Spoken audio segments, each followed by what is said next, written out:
Hey everyone, welcome back to the All Music Matters Net podcast. I'm your host, Brian. And today I welcome a special guest. We got Gray Motsinger from the band Tension Splash. How you doing today, brother? I'm doing all right. How's everybody doing out there? That's good. And I guess not the most tech savvy. I guess you had to rely on your son, Dallas, to help you out. Yeah, or my son Grayson. Yeah, most of the time he's here to help me out. He's out giving a drum lesson right now. So I had to go ahead and take care of this myself. That's good. And how you been recently? What's new? I've been all right.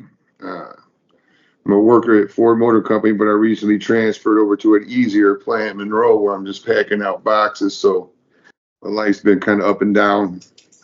Taking the tolls of this new job that's not so hard no more. Been pretty lazy. You call it the Great Migration next, before you know it. So, well, I got a few years towards retirement, and somehow I lucked out and found a retirement building to go to, more or less. So. I was gonna say, how old are you right now? Because I'm thinking the beard's making you deceivably look old. So I'm a 55-year-old man. Been doing this rock and roll stuff for a long, long time. Back in the day, in the 70s and 80s, when Gray was going around doing all that sort of stuff, yeah, too. So yeah, I can see why. That's pretty cool. And I guess, how's the band been? I guess, what you guys been doing recently? Well, as far as Tension Splash goes, we just completed the mixing of our song Breathe. Basically like a 30-year project on us because, I don't know, most people know the history of Tension Splash. Tension Splash was a band from the 90s. We never really broke up. We kind of stayed friends and in the circle together. But we had 4 songs left from the 90s we never finished. And for the last couple of years, we've been working on those diligently, mainly due to our bass player passing a few years back. Hatchak died. It put a fire under us to go in and try to get this stuff done because, there was some beautiful bass licks laying there from our old captain, of the bass there.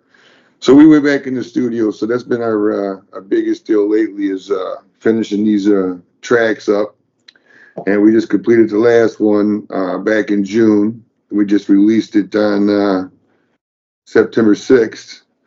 Little music video and a whole 9 yards. And apparently our video is doing pretty good, I guess, says our drummer, Sean. He's our more media tech guy who handles all the affairs. I just get stuck doing the interviews,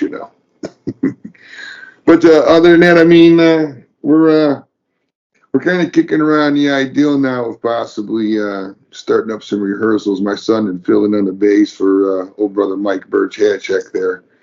Talking about doing some rehearsals and possibly maybe spawn into a show or two out of this. See what happens. We ain't played a rock and roll show in that outfit in probably 7 years. 7 years, maybe 6 years ago, we got together, had a little family party picnic, and we fired up the old stuff and played for everybody, and everybody had a good time, But as far as me musically, I'm in a little outlaw country outfit with my son, as well as with Tension Splash, and we just got through rocking out the summer. We did pretty much, 2 or 3 shows a month. We're getting ready to line up the winter time. We try to book Christmas shows for the winter time, dress up like Christmas characters and go play some ridiculous Christmas songs for people and get on their nerves. But that's what I've been having going on, just, working and trying to get through the summertime, enjoying the lake when I can get there, and all the fun partying that you get to do in the summertime. This is pretty much what I've been up to. Just sitting back waiting for Sean to tell me what our next move is. That's usually what happens. Sean will call me and say, this is what we need to do. Like he'll call and say, I need you to get over to Brian and set up a podcast interview with him. I'm so touched. See ya. I'm just a follower of what my brother at arms and the drums tells me to do. But no, yeah, we're just riding this out, man. We're 30 years ago we were full-fledged 2 or 3 times a week playing out, in the bars and the clubs, rock and roll band. We was looking to be the next Pearl Jam, the next, whoever, we was wanting to be rock stars just like everybody else. We was in the studio with Sponge. That's what locked those 4 songs down. They come in the studio, lock the damn studio down when they got their deal to record Rotten Pinata, and it seized us up for a minute, and those 4 songs just sat there. We never got back to them until just here recently, and it's kind of crazy. We live in the '90s again, in 2024. Yeah, the '90s are never dead. I'm a '90s kid too, No, so no, no, not in yeah, my mind, not at least. No, by no no, means. I can see why. And I'm sorry for your loss there too. I guess talk about your bass player a little bit. I guess how'd you guys meet? Oh, well, Hatcheck, actually, we called him Hatcheck. His name is Mike Birch. Michael Robert Birch was his name.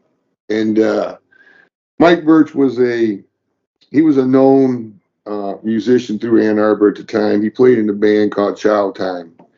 And the guitar player and singer in Child Time is Andy Padlin, who's now in Sponge. But Hatcheck was in that band, Child Time, and that band was going to break up due to their drummer he was moving to Texas for schooling and other stuff. And I was in a three-piece outfit at the time called No Motor Skills, and we was all Ann Arbor rock and rollers. And well, Hatcheck, he worked at Al Nally's Music, and he was a salesman down there, so everybody knew him because you went to Al Nally's to buy your guitar string, so everybody knew Mike Birch, otherwise known as Hatcheck.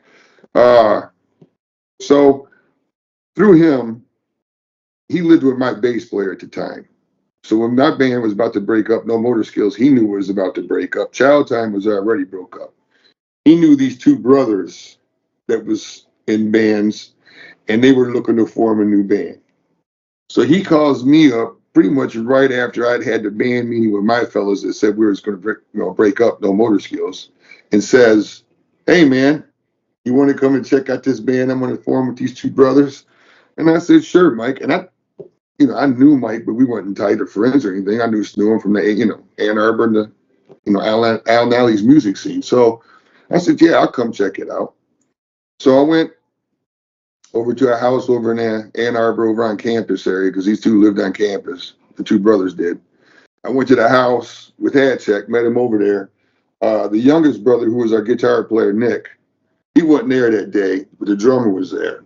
And so we go in there, do the proper introductions. We go downstairs, and we kicked out, I don't know, about 5 songs right off the bat. It was just kind of, like a breathtaking moment. We couldn't believe I was clicking, click that good. So a couple of days later, Nick would be back home, and I was due to come back over for my audition with Nick. And I came back over, and it really wasn't much of an audition. Nick pretty well has accepted me. He automatically started calling me Gandalf the Grey, and things just started progressing. And pretty much instantly, then we became a 4-man band brotherhood. We would practice every night and then sit there at that band house, little college house, the college house band house. There was 4 or 5 other dudes living in this house. It looked like a frat house, but these guys weren't frat boys. They weren't rich enough to be frat boys, but it was just trash from the top to the bottom. And the bottom was the basement where we rehearsed at. But, we would rehearse and we get done, get drunk with all these guys, go downtown every once in a while, eat a pizza, go see a show. Just, we just became a brotherhood of, musicians. And then within 3 weeks, we were playing our first show. Within 5 to 6 weeks, we went in and recorded the first 5 songs that we wrote. And I mean, we just nonstop for like 2 to 3 years solid, ran as hard as we could. And I mean, Hatcheck became like a brother to me. I mean, he would wind up at the end of this whole band area and stuff, he would wind up still being in Michigan. Sean's out in Vermont. Nick's still in Michigan. But, Hatcheck was here, and I would get a call on a regular basis about, "Hey, what are you doing?" "I'm in town." I'm like, "Well, I'm in the middle of this. I don't give a shit. I'll be over in a minute," and he'll come over, and next thing the day's ruined, because I'm going to hang out and get drunk with this fool, But, we all just became best friends, just like a brother, It was hard to lose that cat because you just don't see that kind of shit coming when you're in your 50s. It's around the corner. It's close because you've made it past the 27 dumb club. You've made it through your 30s and your 40s, so now you ain't got nothing left but to get old and die. So you expect to get old, and he ain't get old. He just up and died on us. So it kind of blew us all away, but it put the fire in our ass. And like I said, off to the studio we went, and it took us 2 years, almost 3 years basically, to get this shit done because we only had so much time. a guy flies in from Vermont, once or twice a year. You go up there 2 or 3 days. Half of it gets ate up in bullshitting and mixing and trying to make it sound good, So it's kind of hard, But to helping my kid, my kid, he's a chip off the block. He's, follows in my footsteps. He's got 2 rock and roll bands himself in Detroit, and plays with me still. He's teaching kids drums, and he also tries to teach himself how to run studio stuff. He come into the studio with us. He helped mix this stuff down, fresh ear on it. I think he sat there a couple of days with one of the songs with Soundgarden playing on one side of them, and somebody else playing on the other side of them from the grunge eras, and trying to get the proper guitar mixes and tones and the feel of the feels, So I mean, there's a lot of work into it, but we're all proud of what's come out of this, man. And we wait to see what might happen. We might kick a show out of this. You never know. You might find out that we're heading somewhere to play a show. That's great to hear. And Mike, handshake, Birch, may you rest in peace right there. I want to make sure I get his nickname in there as well. So, man, thank you. We appreciate that. No worries. And I guess you kind of say it too. Are you at the Detroit area? Or are you close to where University of Michigan is in Ann Arbor? Well, technically, we're closer to University of Michigan in Ann Arbor. I live in a little town called Milan. It's about 20 minutes south of Ann Arbor. And, but to say we don't go in and out of Detroit, we go in and out of Detroit on a regular basis as well. I was in another unit for a long time called the Vietnam Prime. All these bands you can look up. There's stuff that still exists out there from all these bands. But the Vietnam Prime was mainly a Detroit scene band. And our theory was we never wrote or rehearsed. We mostly showed up and improv. We wound up by the later of the era. We wrote maybe 10 or 12 songs, but actually, write and form. But the rest of that stuff you would hear, if you look up Vietnam Prime, it's just all improv. It's just all showed up somewhere, set up an elaborate stage, showed and played live, and whatever came out, Some guys would get some kind of crazy rhythm going, and I just, scream about what I was mad at for 45 minutes, and then we just walk off stage, type stuff, But no, the Detroit scene was it was good to Tension Splash as well. Tension Splash went in and out of Detroit quite a bit as well. We were primarily in Ann Arbor, Ypsi, Canton, areas like that, in Mount Pleasant, more college town areas. Because we was kind of collegey. We weren't as rough and tough as most of the Detroit mean bands were. We was kind of pretty boy, long-haired guys, but we tried to play the mean grunge guys, but we was a bunch of good-looking college kids. Well, they were. I never touched a day at college. Books, should read them for entertainment. You should never use them for, knowledge. But anywho, what's the next questions? No, you're good. And actually, just wanted to make sure we get that word to know which part of the world you guys are hailing from here too. But actually, Gray, I want to welcome you to my podcast right here, and we have jumped into it a little bit here too. But I guess we'll go ahead and continue with our little beginning section right there here too. But I guess here, let's jump into this one right here. But I guess let's get to know you more. I guess who are you? I guess how did you become a musician? Well, I'm your basic Midwestern hillbilly kid, whose family migrated from the South up here to, work in factories and build cars, And I had a grandpa, 2 uncles who played guitar, aunt played piano. So there's music around me my whole life as a kid. So I never really knew nothing other than music, And then I always just tell the story of sometime around 74, 75, I was standing in Sears Roebucks, and my dad and my uncle were off messing around looking for something, and I was mesmerized instantly by this record collection area. I knew what records were, but I'd never seen records quite like this. And I'm standing in front of Kiss Alive. You know what I'm saying? I'm looking at this Kiss Alive album. It's like Comic Book Heroes Has Come Alive. And I'm begging, can I please have this? Can I please have this? I'm maybe 5 years old, maybe something like that. And somehow or another, I talked my old man into buying it for me.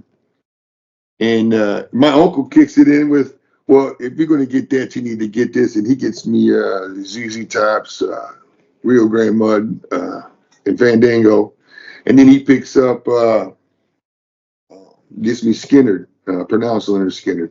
So I go home that day with this Kiss Alive album, which basically just changed my whole perspective of life. I knew I would never want to do nothing else ever again in my life other than that right there.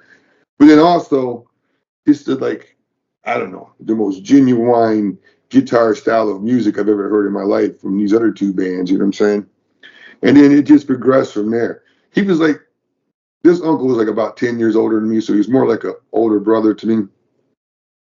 So I would ride with him, like, I don't know, fishing and other places where he'd take me, because he got stuck babysitting at times. And, he would just, play me nonstop music, And it would be anything from the Allman Brothers, and Molly Hatchet and all that stuff to like Cream and some, earlier Clapton stuff, He'd take me all the way through these rides. And then next thing I get in the car one day and he'd have like a whole slew of crazy ass country music to listen to, like Hank Williams Jr. and, early John Anderson and crazy old honky tonk shit, And I don't know. Basically, I just knew my whole life there really wouldn't be much other, use for me other than just playing music. I didn't have no other ambitions pretty much after that other than just to figure out how to do that, And so I set out my whole life trying to do that, and to the point of where, okay, hey, I'm going to have to like figure out a way to survive when I get old. So that's what got me in the Ford Motor Company back, I don't know, some almost 30 years ago, and also to raise a couple of kids. But, even during that whole time, I've never stopped. I played in the Vietnam prom that whole time. I ran a worship band in the church. That's where I brought my kid up, teaching them how to play. We walked out of that scene because, organized religion's organized religion. It's only so long you can, do that till it disorganizes you. So you got to step away, and reorganize your chaos. But being the kid stepped away from that, and that's when we formed Uncle Laley's Moonshine All-Stars. And I've been doing that for 10 years with my kid. He's 24 years old now. We've been doing it since he was 14.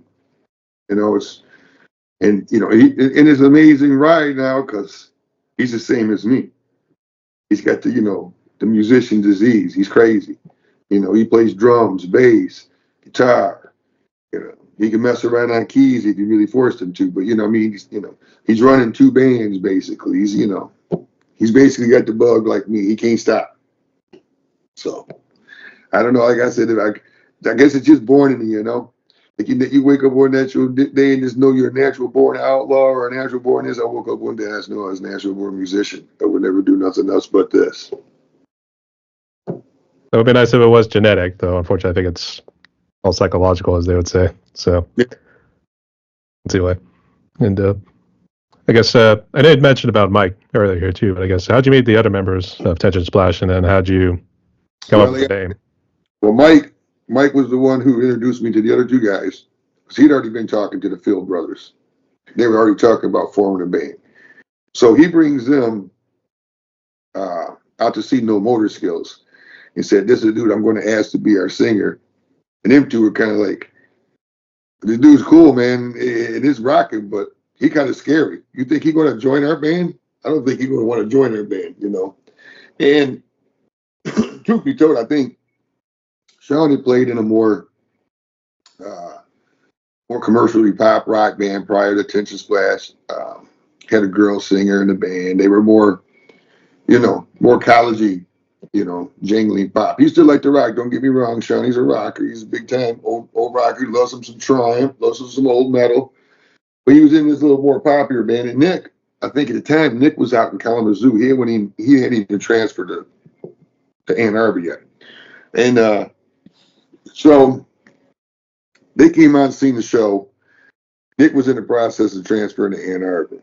Then I got that phone call about, "You want to come and check out this band?" So I go over there and I meet Sean first. And Sean's like, "Well, this is awesome, man. We just, this is great. We're clicking. The music's awesome, but I can't make a decision until my brother gets here. And, because this is me and my brother's band. So he's going to have to make, the final call." So I waited till the next day, met Nick. And like I said, it's just an instant brother. We was all the best of friends instantly. We instantly went from like just being the usual working band to being a band that like if we went gigging Friday nights, that was Friday night date night with the girls. We had to take them out to somewhere. We'd all be palling in the Olive Garden with bread baskets on our head, making dumb jokes and throwing shit at each other until we got kicked out.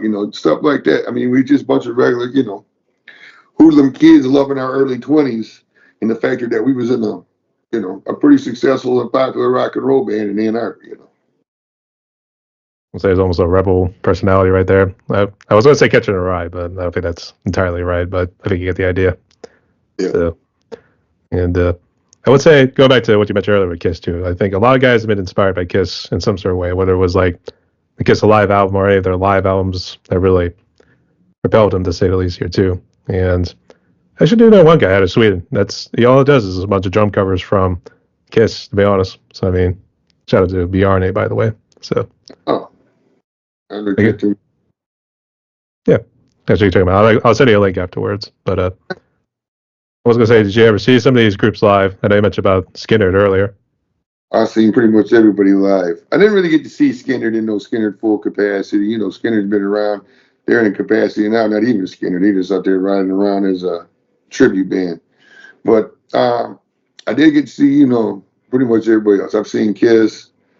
I've seen all through my earlier ages, my uncles and a couple of my cousins who were a little bit older than me, they took me to see everybody from Kiss to Foghat, Cheap Trick, UFO, all that shit. And then by the time I was able to hit the road and run it myself, I've seen, I seen the Ozzy Blizzard of Oz and Diary Man tour. I've seen, all the earlier eras of speed metal.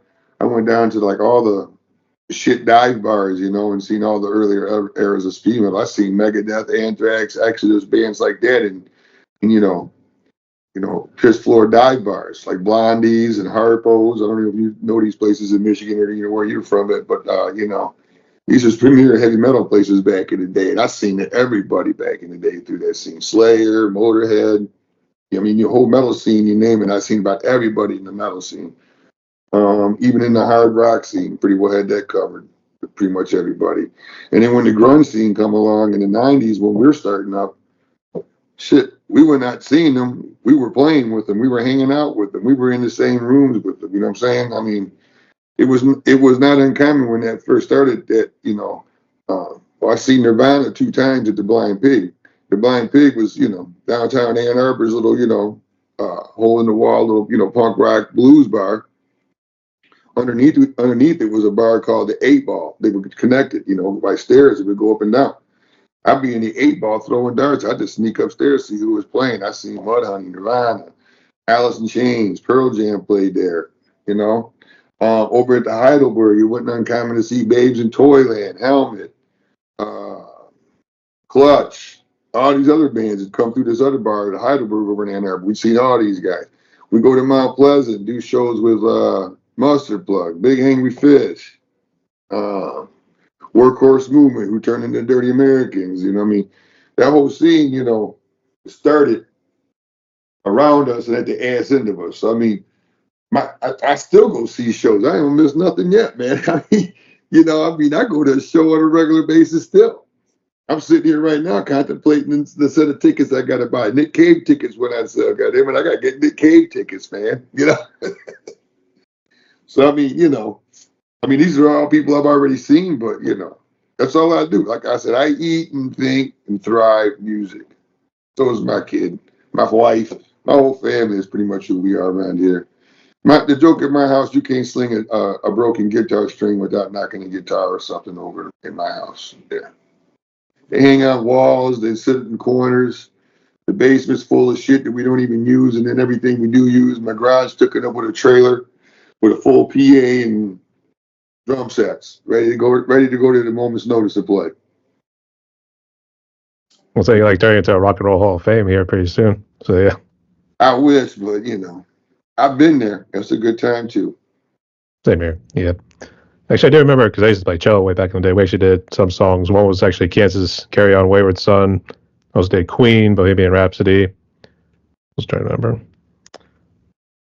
I know there were a couple other ones. Stairway to Heaven. That's right. Led Zeppelin's Stairway to Heaven on the cello. More toned down version. Yeah. I was going to say.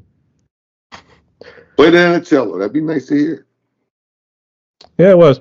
Yeah, sorry. I guess we get that delay right there. Unfortunately, we end up talking over each other. So sorry. That's all right. I ain't used to this fancy technology stuff. Hmm. I was gonna say you work with cars. I mean, don't they start doing all the fancy gizmos in there now? But I've been doing that for so long, I quit paying attention about 15 years ago. I'm on my way out the door. I don't care no more. I just go put them together and do what I'm supposed to do and go home. That's it. Let's say he's constructing Hot Wheels. Is what we want Yeah, to say. that's about it. Yeah, that's about it. Just real quick for the audience, can you just tell us what the current lineup is for the group? Well, the current lineup would be me, Gray Motsinger on vocals and guitar. Drums would be Sean Fields. On guitar would be Nick Field.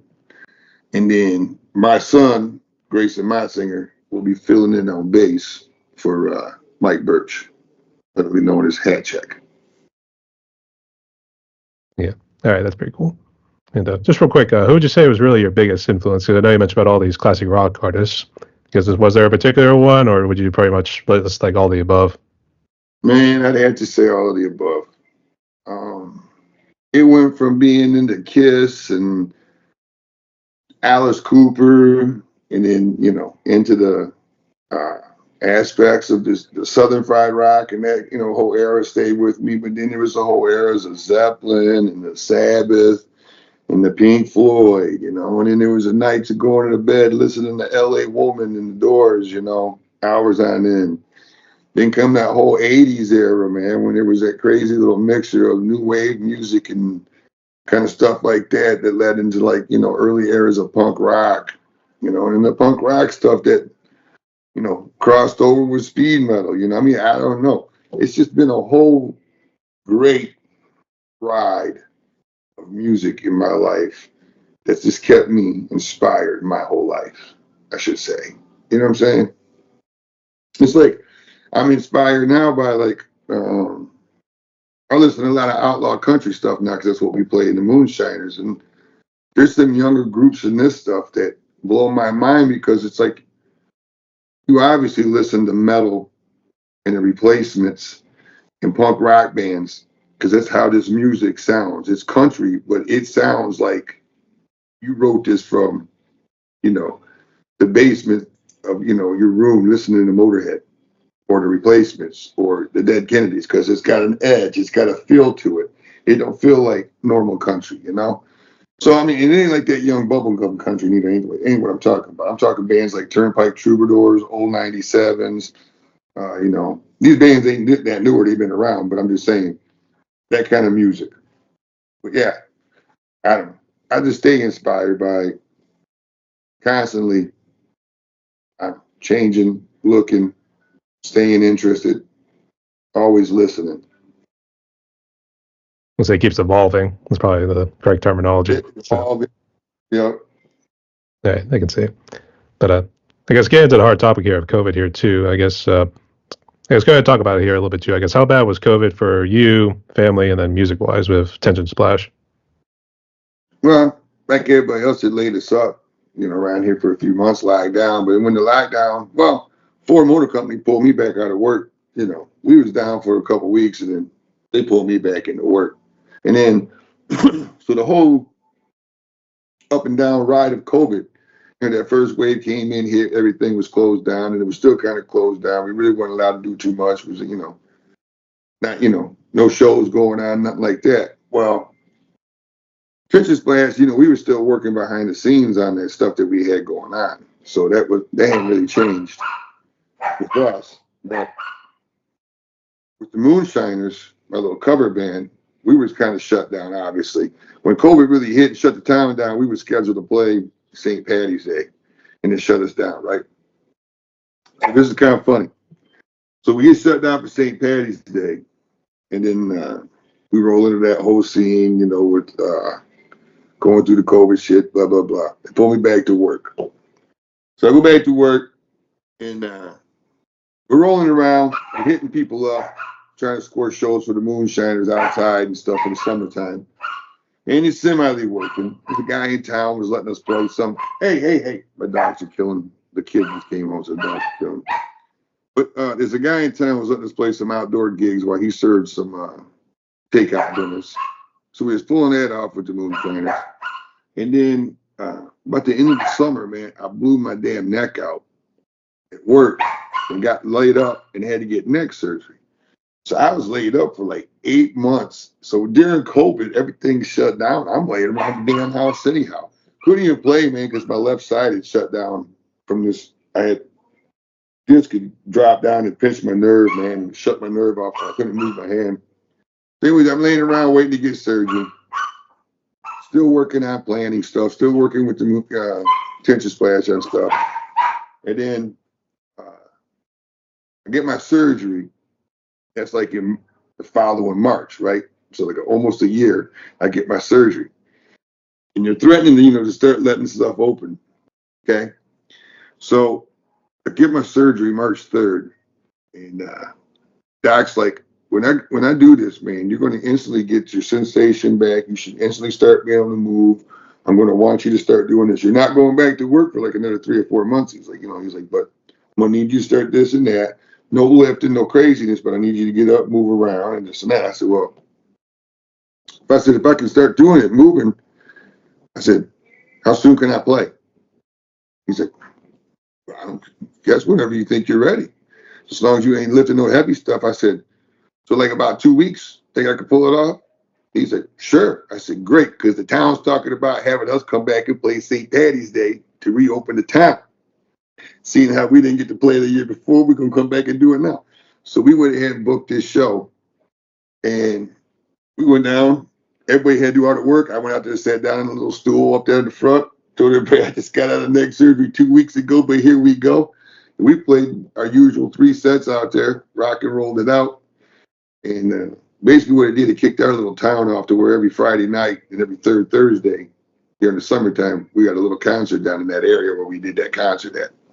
So COVID was kind of up and down for us. It was kind of crazy. Me and the kid laid around here in true hillbilly fashion. I was eating painkillers and drinking beer all day long because I didn't have nothing else to do. Wrote 2 country songs, 2 original country songs. We love them. We play them in our set. Think they're great.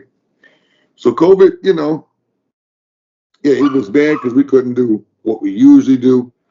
We somehow managed our way through it. You know what I'm saying?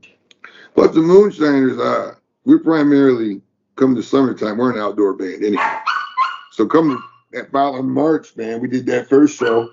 By May, they're opening everything back up anyhow. We booked the whole summer, man. We played about, I don't know, I don't think we missed a week in that whole summer.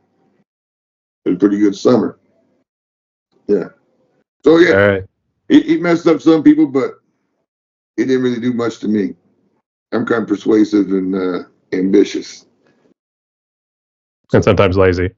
So, but that's very good to hear. And like I said, did you ever get real sick with COVID? I guess were you and family wise okay? Nah, we all pretty. I think my sister got down with it a little bit. I don't think anybody else in my family really got hit too bad. We were all past it. We all had it once or twice around here, but it didn't kill nobody. We didn't die from it. That's very good to hear. It's good to have you along here for the ride here, mate. So it's a hell of a nice story. Even though I pictured it's the dramatic no sort of situation, whatever. You got canceled for St. Patty's Day. So The way I looked at it was everybody was freaking out, talking about we better can that show, man, because they're shutting the whole world down. I said I ain't doing shit. If it's going to happen, it'll happen. They'll shut it down on us, So they went ahead and shut it down, and I said, well, that's what it is, boys. And during that time, though, we shot a video. We did one of those from home videos, Me and the kid recorded our parts here, sent the shit over to the drummer. He drummed the drum part over to his house, sent it to the bass player. He did his part, and we sent it over to our fiddle player's house. And he did his part, mixed it all, put one of those videos out where, we're all in different houses, but we recorded the same song. We did a cover of, I just rewrote it. We did a little rendition of 30 Days in the Hole by Humble Pie, but I called it 30 Days Stuck at Home. And basically just rewrote all the lyrics about COVID. You can look it up online. If you look up Uncle Eddie's Moonshine All-Stars, it's out there on YouTube. You can find it. It's funny. So, All right, that's cool. I'll check it out here too. So, yeah. all right. But in all seriousness, good to see you and the family are doing well, as well as your bandmates too. So good to have you along here. Yeah, everybody made it through there with pretty unscathed. That's good. But I guess I know you mentioned about all the sorts of bars and venues I guess you had been at probably way back in the day here too. I guess how's the music scene been? I guess both in Ann Arbor, Kalamazoo, and I guess other parts of Michigan that you've frequented a good bit. Well, back in our day, man, we had Ann Arbor was a lockdown city. I mean, Ann Arbor was a little melting pot for the whole grunge scene. You know, we used to crack up, man. You know, them bands would play for nobody coming across the states until they got to Michigan in the early days. But we already had bands here like Laughing Hyenas and Wig and uh, Negative Approach and shit that come out of Michigan that were heavy bands. You know, they follow the Stooges and the MC5, vibes. So I mean, it was already a pretty prominent music scene going on during our era, and we just added to it and had a great time. And then I don't know, during the handful of years that I was doing Vietnam Prom, Detroit was still all right, but it was hard to do like art rock or weird rock because it was primarily a heavy metal held down old school rock held down mentality. But of a day now, going down there with my kid and seeing what's going on, my kids' bands, they seem to have a little communion going on down there that's pretty neat. These guys really are supportive of each other. They show up to all these variable venues, man, and they got a bunch of more venues than they had back when we were going down there. But these kids show up in full support, and some of the music coming out down there right now is just killer. I mean, just killer. I go see his band get entertained by 2 or 3 other bands on a regular basis, and I haven't seen a bad show yet. I ain't seen a bad show yet. I ain't seen a bad band yet. Well, I take it back. There was one cheeseball band one night, but we won't beat them up too bad. I mean, what the hell, They was doing their thing, but they didn't really fit the bill, you know what I'm saying? Kids, he's in one band, Dunamis, which is like a doom metal band, a little heavier. And then him and 2 of the other guys have another band called Asphalt Flower. And it's a more open jam, rockier band. But both scenes blend together just fine. And all the bands that are in these scenes, young talented kids. So. Yeah, that's always good to hear. You know what? Normally, when I'd half asked that question, and like some of the people I've interviewed are at like New York, Florida, I think a couple out in California. Yeah, they talked about how the music scene was sort of in decline right there. I guess it was because of, not to get too technological, but the whole streaming deal with like Spotify and all that, especially what Lars Ulrich and Prince were telling us probably back in the 90s, early 2000s, be like, this is doomsday apocalypse. Oh, yeah. Everything's going to happen here, yeah. And unfortunately, they were right in a sort of way whenever you think about it. But yeah, you can see why. But at least it's good to see Michigan is doing well there too. And actually, I know about one punk group out of there. It's called Cascade Riot out of Detroit. Ever heard of them? Cascade Riot. Yeah, my boy's nodding. He's heard of them. Okay. Yeah. And I thought that name sounded familiar. yeah, they're cool dudes. And actually, that one was a drummer. His name was James Myers. That's right, James Myers. James Myers. Nice kid. Hope he's doing well there too. So shout out to both those guys, by the way. So right on. Yeah.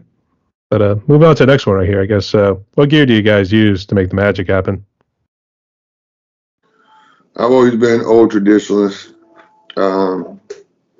Back in the hard rocking days when we were fully carrying stuff in and out of shows and doing big shows, played through a Marshall half stack. I used a Les Paul for humbuckier, heavier songs, and went to a single coil for a Telecast or a Stratocaster for some of my more punchier punk songs. Nick, he used to use a Les Paul and a Washburn. His Washburn was kind of like a Strat, but I think it had one of them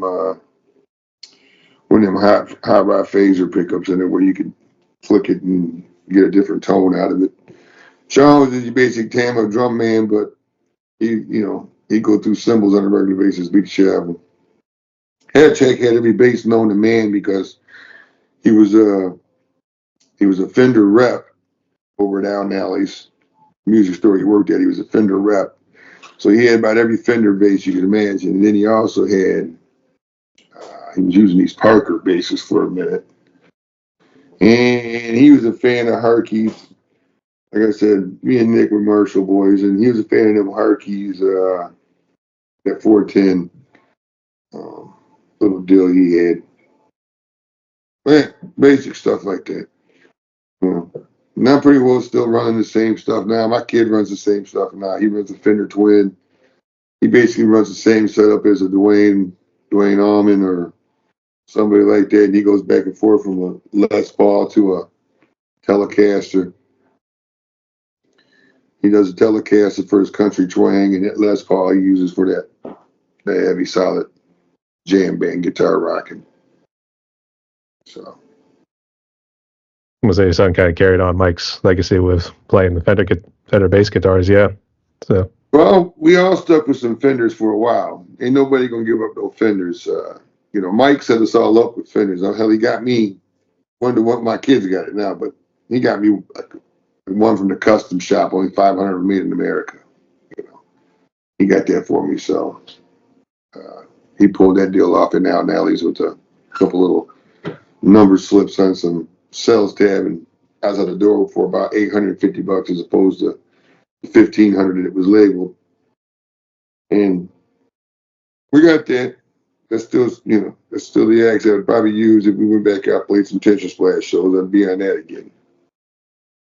So, right. And then over at Mike's mom's house is where all his equipment's at.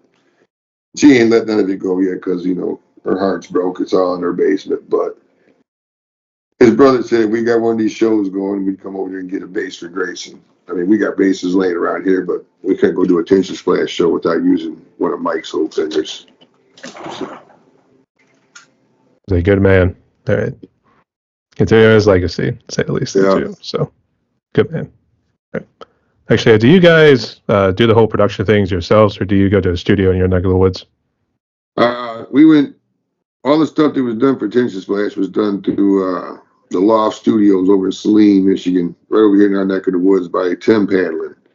And Tim Padlin's the guy that recorded that Sponge album. Now Tim Padlin and his brother Andy Padlin play in Sponge. Tim Padlin was, basically one of our Ann Arbor rock gods around here. He was an early day running sound for big bands. And at the same time, he was engineering school degrees and stuff like such. He built a studio in his mom and dad's horse barn. They had a big old horse farm out in Saline. He took one of the barns over and built a studio in it. And he started recording all of his bands. I guess he started about 89, 90. He started recording bands out there. We went out there 91, 92, 93, 94. And then we've been out there the last, we've been at the last 3 or 4 years now. So, yeah, we use him all the time. We call him Tim God Padlin. He knows us. Cuts us a deal. Plus, he's an awesome engineering cat to work with great producing skills as well. I mean, he's a genius behind the board, man. The stuff that he can pull off is just literally blow your mind. It's crazy, and he's knowledgeable with a little bit of everything. Every once in a while you got to nudge him if you're looking for something, exactly. But for the most part, he can usually find what you're looking for without you having to beg too much. He handles the technological aspect, which I know you say you guys struggle with, but I mean, he makes it happen, so that's all that matters. He makes it sound good at the end of the day. And is he still around? I guess is the studio still up in Saline? Oh yeah.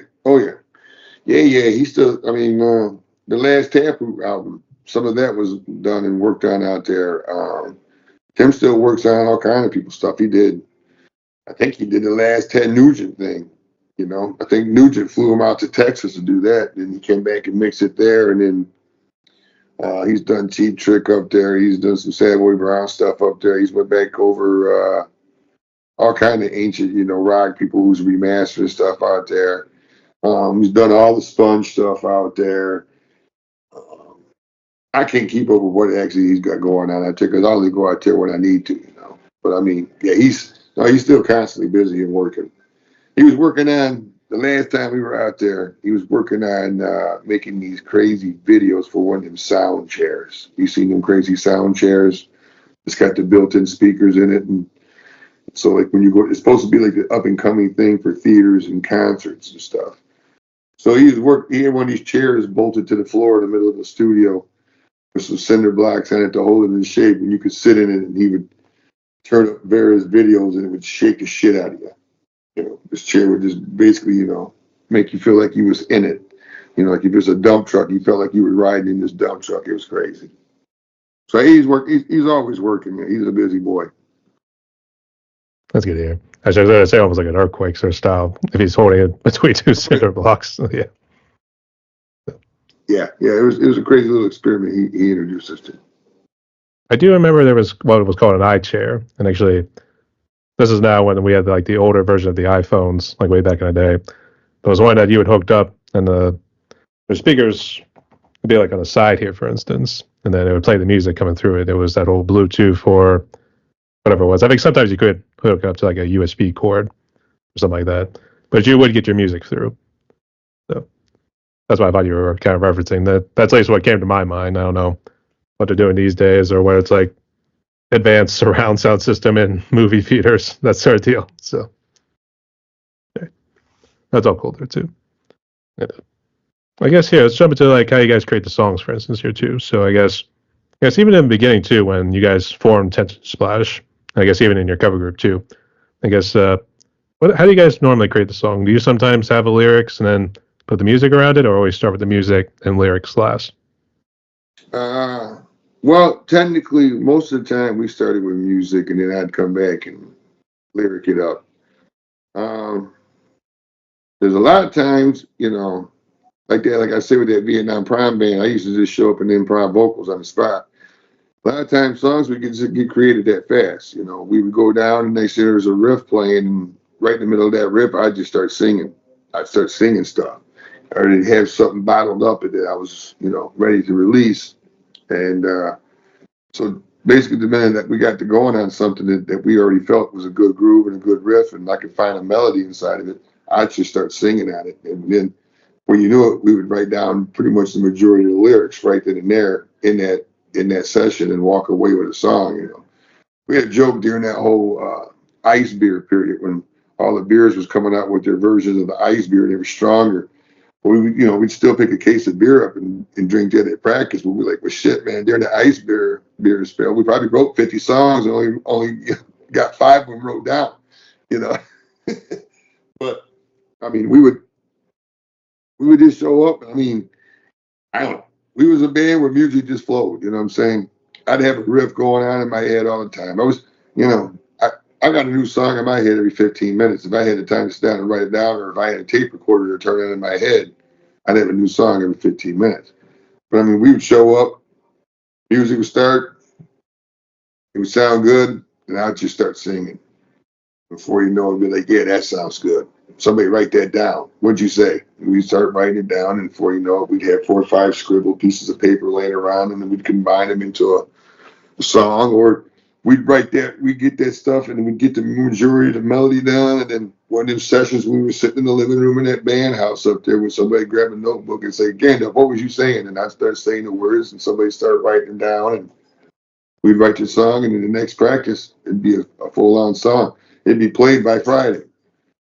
We start a song on Monday, have it learned by, Tuesday, Wednesday. Thursday, go out to dinner with the girls. Friday night, play a show, play that new song. Just how we operate. And hey, it worked. So that's what you get most. And hey, it worked. So, I would say this. It always happens with brotherhoods. There's always something where it's like, girl, 30 pack of beer. Let's go back to my place and just talk about shit. So, yep. Works every time. Works all the time. Works all the time. That's for sure. And I guess for some of the lyrics that you guys delve into, do you tend to get personal sometimes, or is it just like kind of funny shit, maybe drinking, that sort of stuff? No. at the time, some of the lyrics was personal. I mean, I've lived a crazy life. I've seen a lot of stuff. Handshake ain't the only friend I've lost. A lot of, all through high school. I went to in the middle of my sophomore year, my parents moved me out to some little rural ass town in the Irish Hills, and it was kind of upside down for me. I went through all kind of, trouble with the law, all kind of shit, watch a bunch of kids die out there because it was just a dumb little area where there wasn't, nothing to do but for us to get drunk and get in trouble. So lost a bunch of friends out there through that stuff, my wife, and I've known her, my whole life since I met her at 15. She was 16. We went off and on all through high school, and so I've known everything about her, and we lost, members of her family while we were trying to, start our life off, get married. Her mom, her brother was, one of our best friends. He's a big part of Tension Splash days. We lost him to colon cancer, man, when he was like 30 some years old. So, I mean, there's all kind of like, references in all the songs that I would write that would refer back, to certain people in certain ways. It ain't like I was just like pronouncing it or more or less like, jotting it out there for everybody to hear. But there was, messages, of people that we'd lost and wounds that we'd all got scars from and things that, we'd lived through that would sneak in there. And then there was your crazy novelty ones I would come up with too, like I wrote Cecil and Stella, and everybody's like, the hell Cecil and Stella about? I'm like, I don't know. I think it's about a special ed couple that fall in love on a playground. They're like, that's stupid. I'm like, yeah, I know, but it sounds fun. I don't know if I got the idea from watching that stupid Johnny Depp movie, or what, but some things would just come to me like in that frame, but other things would come to me in, in ways I felt. Like when I wrote Forgive Me Waltz, we spurred that whole college scene down there, them frat boys and all that shit, the way they treated girls and stuff. I wrote that song, anti-date rape song, the way, some of these guys talked about the girls and the way they treated them. I wrote that song against them. I was sometimes socially trying to, get a point across, but at the same time, I didn't want to scream it too loud. I didn't want to be a protest band. I didn't want to be YouTube. Yeah, no deal. And actually, you were talking about you were at a band in Vietnam prior or something, and I always keep thinking back to the Forrest Gump sort of moment right there. I don't know if you were big into the Forrest Gump movie, and he shows up at that Vietnam protest, and obviously the guy's wearing like the American flag all around his body, and obviously he's cussing about the microphone's like acting like a censor every time he's like cussing at the, but he always goes the war in Viet fucking Nam. So yeah, Yeah. great movie still, even to this day. So Yeah, very good movie. yeah, and I know I've apologized before, but I guess I'm sorry I had to really kind of go through all that hardship right there. I guess during your late teen years, yeah. It was just, well, if you go, start writing that rock and roll, hell, I just brushed it out of my teens. So, when I started writing some of these songs, shit, I went with, 22, 23, just married. I didn't have no kids or nothing yet, but, me and my wife, we weren't no silver spoon kids. We was in Ann Arbor living on our damn own, man. We was broke. We wouldn't go to college. We were working jobs and playing rock and roll all night, So, I mean, it was easy to write about, real life because I was in it. So I was, just spewed out the truth. No need to like tell lies. I was going to say we improvised, so that'll do it too. So, all right. But good to see you doing well there. So blessings to you and your family. So Thanks. I guess I wanted to say it was probably a challenge too, but I guess challenges in terms of being a musician like these days. I guess you want to discuss some of those. I guess what sort of challenges do you face these days? Well, shit, the only ones I face is just getting old, still doing it, but I don't know. I mean, you get the usuals, trying to book a show, trying to get paid for a show, the whole usual process of planning it, getting everybody ready. But uh, I love the shit out of it. So that's why I still do it. I love I love the thrill of being up there playing. I love, when you got the crowd and the crowd, crowd likes what you're doing. I mean, I just love it. It's the best feeling in the world. It's the best part of the high, the night. And like I say, it's, you got to watching my kid. It's still enjoyable, man. I can do this for the rest of my life. Playing or not. If I can play, I'll play. But if I'm not, I could be standing out there watching him. I'm still getting that same high. I know where it came from. I know what's going on. It's an awesome feeling, man. I got nothing else for it, but it's all I ever wanted to do. It's all I still want to do. So the only trouble is getting older, and one day I'll have to hang it up. But till then, I got no problems with it. Shit, do it every day if I could. That would be nice. Yeah, I know that's kind of what you see with like Ozzy Osbourne, and to an extent, I mean, Killmeister way back in the day when he was tearing it up with Motorhead. I think he wanted to die on the stage. That's what I always thought they wanted to do was go on a show and just die right up there. Some cats just pulled that off. Dave Only, he did that. Pretty singer-songwriter guy. He died right on stage. What can't call it divine intervention or anything like that too, but I think it would say it was get to heaven just open up for him right then there. Be like, it was perfect for him. Yeah. Where else would you rather be? I'd like to say. And I guess still sticking with this question here too, I guess, because it seemed like even back in the day when you guys were young and actually just doing tension splash, it seemed like you guys were pretty cohesive. I guess was there really much of the same challenges you guys faced back then like it is today? Well, no. I mean, if you do this, if you do this band life right, if you go out there and you make a connection with people and you try to be a community about it as instead of a competition about it, then it's usually no hassles. It really ain't no hassles. We made a community of friends back in our day, and it was like a circuit of bands that you could do shows with. So it was like we never missed a weekend and never missed a week of playing shows because there was a community of that. And you swap the show here, swap the show there. You go to Mount Pleasant and you bring those guys back. You go to Chicago, you go to Dayton, Ohio, and do a show, and you bring those guys back and give them a show. I mean, if you treated it as a community and not a competition, then you really never had that bad flack. And even today, right now, with this whole Tension Splash, revival thing we got going on, Sean's out there, man. He's made all kind of friends out there in the internet world, man. He's got us all over these radio stations. He's got us in all these playlists, all these, other chat groups and stuff. I truly believe if you have the right mentality about this, then it's never hard. It's never bad. Only when you think of it as, the struggle of, being better or, doing something else. It's when it becomes, you know, the no fun factor. I guess even Go ahead. I was gonna say also maybe a sense of like feeling I'm better than everybody else. Would be like I'm better than this guy right here. So yeah, I think that could be definitely a bad challenge right there. But what were you gonna say?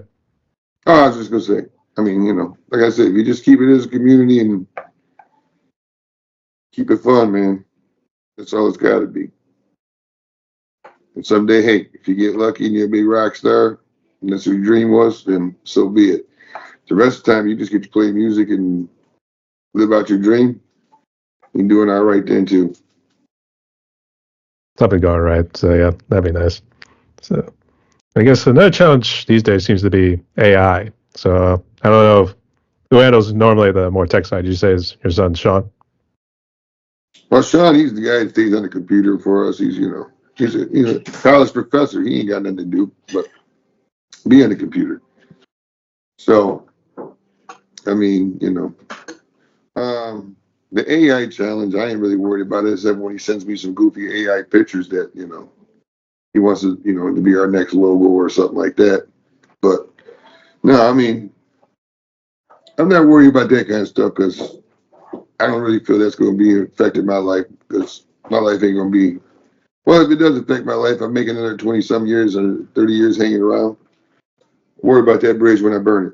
But till then, I ain't worried about AI affecting me. I guess who came up with the artwork for? Because I think you had one of you guys had sent me a picture because I actually put one of your songs on one of my McGrip episodes. So I was curious. What's her name? Mama's Made in Studios. I think her name's Kimmy.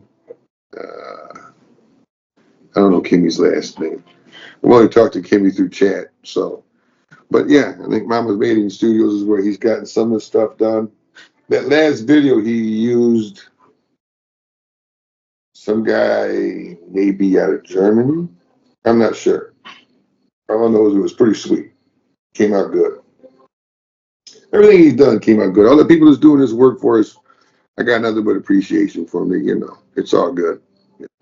However they do it, I don't care. It's all good. Fair enough. Actually, Kimberly Lloyd, I actually interviewed her not too long ago. Kimberly Lloyd, that's okay, yeah. Sweet woman. Actually, yeah, she seems to be doing fine. I interact with her every now and again on Facebook there. So, and I guess speaking of which, I guess does Sean also handle all the social media side, maybe Facebook and all that? I guess what social media are you guys on? Oh yeah, he does all that. I do very little of social media. I don't do nothing. I don't even do it for the Moonshiners and the band I'm in now. I don't do nothing other than just look at stuff every once in a while. I'm not the get on my phone or computer all day guy. I'm more, like to go out, bum around, talk to people, do regular stuff. I don't, ain't my I thing. guess, yeah, I guess I got to reward this a little bit here too. But I guess for any musicians that I guess have approached you, or I guess anyone in your neck of the woods who is a musician, I guess what sort of advice would you give to them? Well, I would say never give up. I mean, if that's what you want to do, man, never give up. Don't take no, don't take no downs, don't take nothing. I mean, just do it. Be you and do what you're going to do. I mean, my whole life, I felt we did what we wanted to do, and I felt it was good, and it was great music. Sometimes it might have not been the most popular grain of music, or it may not have been the most, flamboyant of that scene at the moment, but we never gave up, never cared, and just did what we wanted to do. And I give the same advice to my kids. I give the same advice to all them, kids I see out there right now doing it. Don't listen to naysayers. Don't listen to no. Don't listen to no other voice in your head other than the one that says, "Do it." That's it. Just do it. Because that's the only way. I told my kid, if you want to play an instrument, I'll show you this, but you ain't going to do it unless you want to do it, right? So if you really want to do it, you'll do it. Don't listen to nothing else other than their voice that says go do it. And play that instrument and do it the way you want to. Become who you want to. Become David Bowie. Become whoever you want to become in the rock and roll world, but don't listen to nobody but you and just do it. What I actually did see one recently. It was like, just if you want to do it, go and humiliate yourself or something like that. At least in a good way that you're at least trying to improve yourself. So yeah. That's it. You never know until you go fall. And then you get back up and keep doing it. That's Try to it. get back up. Yeah. So yeah. All right. So Gray, we reached for the questions here very good. So here, let's get into some fun ones. Ready? Sure. All right. Let's start with the first one right here. So I guess what would you say is currently your favorite food? My favorite food?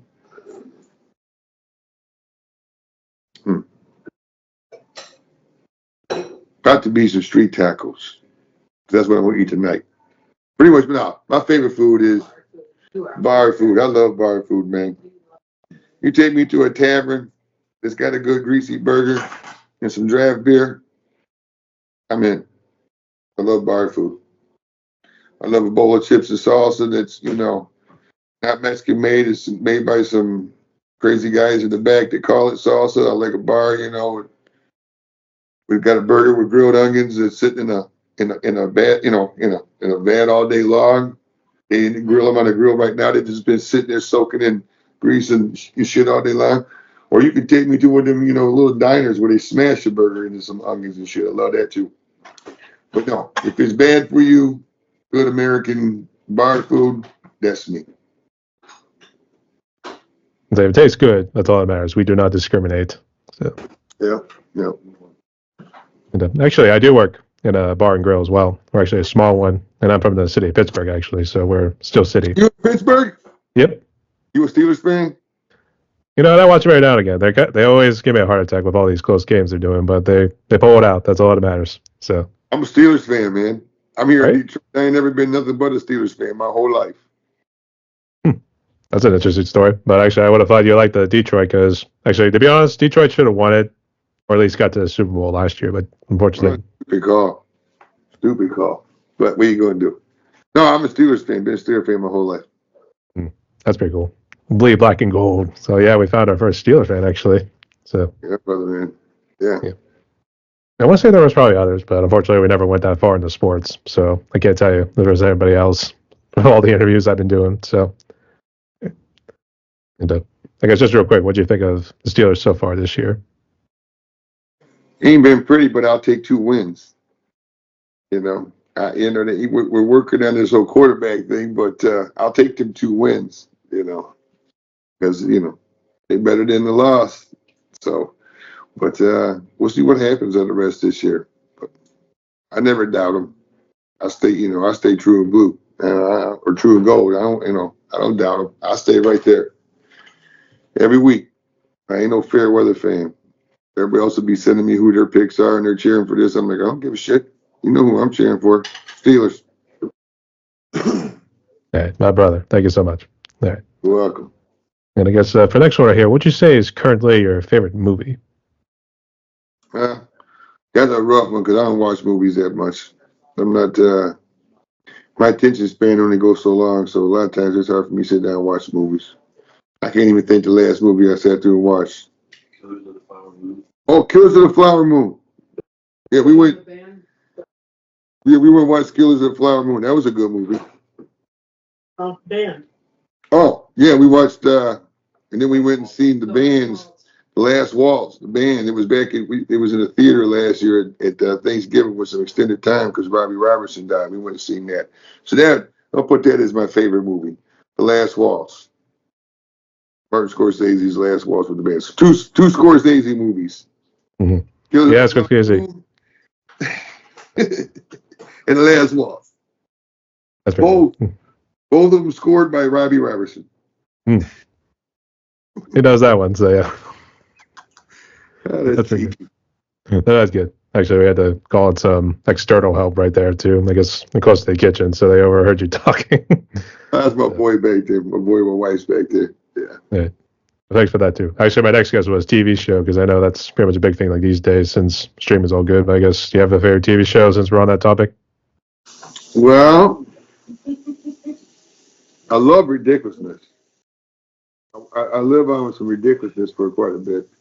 If I ain't watching ridiculousness, though, and it ain't like one of my sporting seasons on, football and Steelers and type stuff, you more than likely will find me on the cooking station watching a Beat Bobby Flay or some goofiness like that. Me and my kid like to consider ourselves chefs now, so we watch a lot of the cooking programs. So I don't got like no regular TV shows I watch no more. I'm not entertained by it, So I watch. Oh, I love watching Sasquatches. My wife's throwing out more suggestions. I watch dumb TV. Let's put it that way. I love watching dumb TV. I need history channels, discovery channels, cooking channels. Something that's still got a competition going on.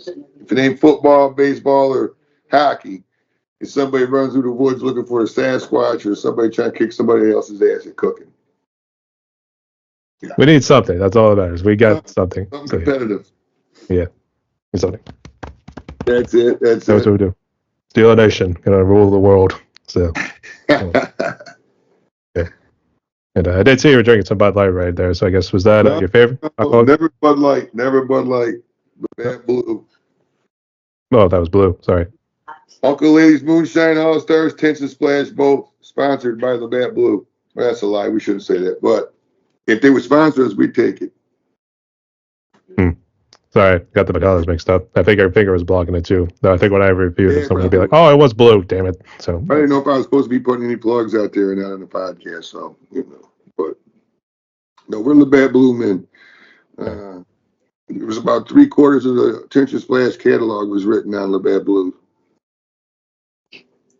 Yeah. So thank God for that blue and that black bear they used to show back in the commercials. Yeah. The other quarter of it was written on Calder's 43 or what was the other one? We was drinking some cheap beer when we first started because we was all broke. When we finally started getting some good shows, could afford Labatt Blue is when we switched to blue. But for a long time, we drank Calder's 49 and Keystones because we'd go down to a little party store called Sergeant Pepper's down the street from the band house and get them for like $7.99 a case, $8 a case, something like that. It was beautiful. I was like, I had a Keystone in a while. I didn't think about it. I know a friend of my dad's, he was real big into Keystone. So. Yeah, we'd go get those. Calder's 49. We used to get Calder's 49 because we thought it stayed colder. Like I said, is Labatt Blue, that was kind of leading to this question here too, I guess. Is Labatt Blue your favorite alcoholic drink, and what's your favorite non-alcoholic drink? Labatt Blue is my favorite alcohol drink. I don't drink nothing else no more. I gave everything else up. And then non-alcoholic,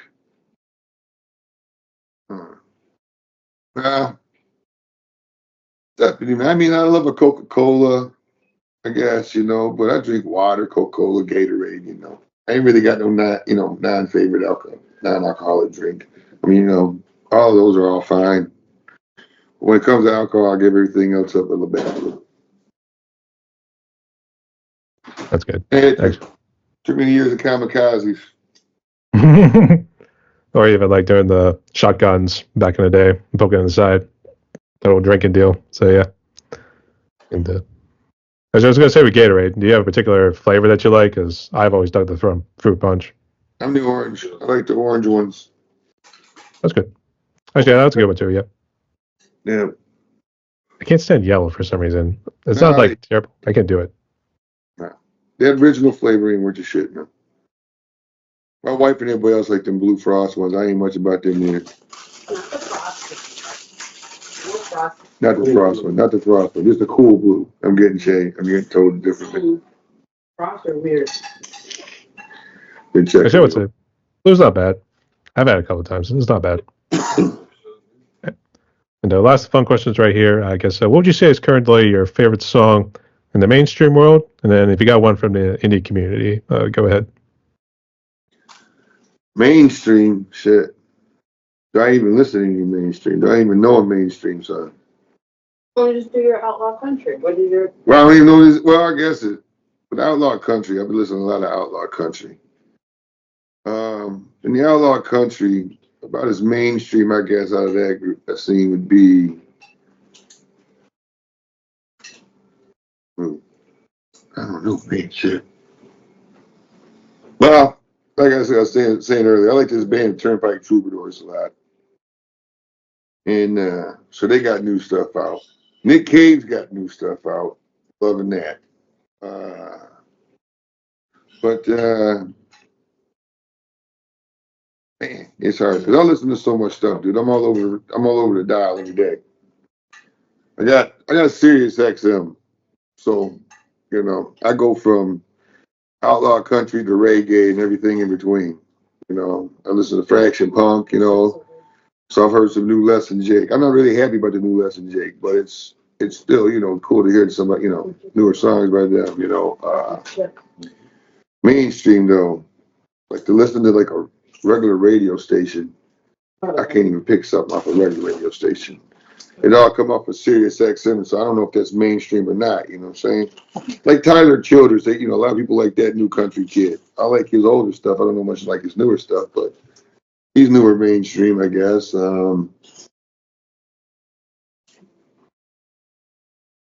Yeah. Well, indie stuff right now. Like I said, the new Nick Cave album's killer. What else we just heard indie that I like? Seems like something else just came out I liked the other day. I know Joe Bowie's been doing the whole lot of stuff with Voodoo Mirage. Who? His name's Joe, and Joe Boo, and sorry, I said Boo again. Joe Boo, and he's played a few bands actually. One was Ring of Fire, and I know he's released a couple there, but I think another one's a Voodoo Mirage. No people have been talking about it, so I'm not too sure if that's one of them. No, I ain't heard that, but I'll look it up. Hey. Yeah, get up. Well, no, I mean, I don't know. I'm all over the dial. It's hard for me to pick anything where I'm at because I hear something, I like it, but I don't know if it's new, if it's old, or when exactly it came out. Because I'm on Sirius XM all the time. They'll tell you when it's new. Some of the newer stuff,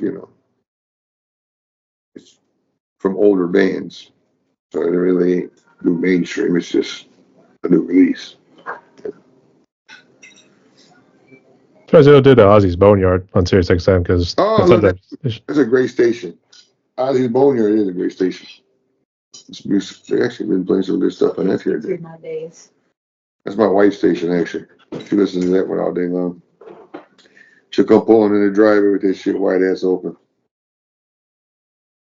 Actually, I think the problem was it got a little repetitive at times because it seemed to keep playing like mainly everyone's big hits from way back in the day. So, actually, the one I've been doing is a Liquid Metal, which plays like more of the heavier metals, death metal at times. So yeah, even some thrash. So Yeah. I ain't checked that one out. sounds good. All right. So great. We are down to one more question in my podcast right here. I guess so before we jump into it, do you have any questions for me you want to ask, or any final words you want to say? All right. Well, how long you been doing this? I think it's been over 3 years now. Let's see. Yeah, I think it started back in 2021. I'm hoping not to get my story mixed up because I sometimes get this question a good bit. But it started back in 2021. Actually, it was a friend of mine out of college who's now kicking ass in some country group down in Nashville there. So he was my first interview. And then afterwards, I started looking for drummers, initially drummers, and maybe some like guitar players here and there. But eventually, when Vox and Sticks on the Facebook group band together, they had invited me on, and I had interviewed them a while back.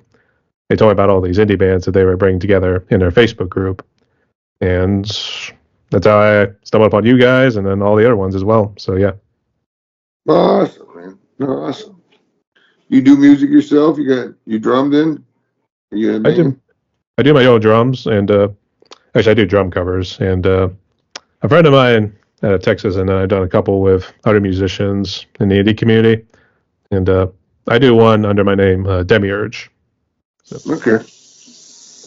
Oh, that's right. You was going to send me a link to. Oh yeah, I'm going to send you that link. Yeah, I got to say my Spotify one, so I'll do that after we're done here. So. Cool. Okay. Anything else? No. Okay. So there's something else here too. Let's jump into the last question, but here's how it goes. So given what COVID has done, obviously, I know you said it was kind of like a little bit of a roller coaster here and there too, but I guess as you were okay right there, I guess, and those musicians who perhaps still struggle with COVID or pretty much anything else in their lives, I guess, what sort of message of hope can you give to musicians and people out there as we try to move forward in a post-COVID world? Well, I mean, it almost appears like, coming out of the post-COVID world, it was a downtime, but it seems like a lot of people has bounced back anyhow. And it seems like during that downtime, there was a lot of good creativity that went on during it. Some of the albums and some of the music that was released directly after that been incredible. So I would say, when things like that come around, take the opportunity that is not necessarily downtime or loss and see what you can gain out of it and come back out ahead. I mean, with us during COVID, like I said, I was laid up for a minute with, doing neck surgery and a bunch of other stuff. So I was laying around house anyhow, so it really didn't matter. And then, we came out of it just fine. But I know there was, other people that struggled. How we even lost great musicians during that shit, But, my only thing with it is life's life, I try to point that aspect out to the whole world. Basically when went in and rewrote Breathe. Breathe was a song from 30 years ago that I was almost trying to imply the same message that I implied in it now. And I rewrote that song in the studio within about 15, 20 minutes when we went up to record it, right? But the simplicity of Breathe and the simplicity of any advice I could give is, remember, that's the only thing we got, and everybody's got it, and it's all in common. We breathe. Keep breathing. Keep doing. Keep going. And all this other bullshit don't matter. You're wasting time if you're worried about other bullshit. Only focus on breathing and moving forward and going ahead and doing what's you and doing what's right. Don't be bogged down by the rest of this world shit, because the rest of it don't mean nothing, because everybody's going to die and there's going to be an end. So this ain't no magical vampire story. Ain't anybody living forever. So do what you're going to do. Put your mark down now, and don't worry about the rest of that shit. Spoken like a true prodigy. There. That's good. So, great. We reached in my pockets right here. We talked for about an hour and 20 so minutes, but I guess if you want to promote any new music you guys got coming out here soon, go ahead. Otherwise, give any shout outs and final words if you want. Well, we got that new song, Breathe, man. It's out there. It's on Spotify along with the rest of our catalog. Our videos are out there on YouTube. Potential Splash is kicking the ideal around and maybe potentially doing some shows. So keep your ears peeled in case that happens. And other than that, man, people just keep it to the grindstones and keep rock and roll rocking, right? Let's do what we do and be good to each other. Other than that, Okay. peace out. Johnny, All right. Nick Fields, anybody else out there from the Attention Splash world? Love you. Talk to you soon. All right, sounds good. Yeah, the cause I like that too, but I guess everyone, my guest today was Gray Motsinger. He's hailing from the lovely state of Michigan right here. Close to Ann Arbor, but I guess we can also say in between Detroit and Ann Arbor. But anyway, he's part of the group Attention Splash, so make sure you go hit him up on all the socials. You'll find him on all streaming platforms and everything too, including some of the groups that he has been a part of here too. But I guess you can find out some of the music he has on any of the streaming platforms. So great. I wish you all the best going forward, mates. So you stay safe because it is a crazy world out there. Rock on, mate. Okay, brother. See you, Brian. Appreciate it.